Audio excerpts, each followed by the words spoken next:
तो आज भिडियो समस्त नमस्कार। तो ये देखिपारे गोल्डन कलर किंबा कहींपारे ऑरेंज आउ रेड ऑरेंज येलो आउ रेडिश कलर गोटे मंदार फूल। तो गछटा मु बालेश्वर आनी आ देखिपारे गचर कंठ तो होती प्लस नुआ भी फूल भी फुटी आ फूल कौन मोर एथर बेसी दिन फुटुची माने 3-4 दिन पर्यंत फुलुची। बट आपड़ एटा केबे कहा गछरे देखि नथिबे जे 3-4 दिन एकाथरे फूल फुटिबो।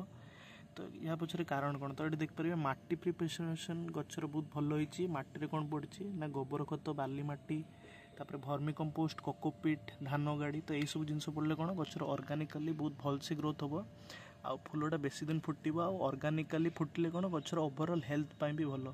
जदि सार देवाई इच्छा हो तो सोरिष पिड़िया नीम पिड़िया ये सब जिनस देवे, सार केबे हेले देबेनी। तो ये वीडियो देखिए हम चैनल को फॉलो करंतु, वीडियो को लाइक करंतु। आउ एतिकी आज वीडियो रे थिला। नमस्कार, जय जगन्नाथ।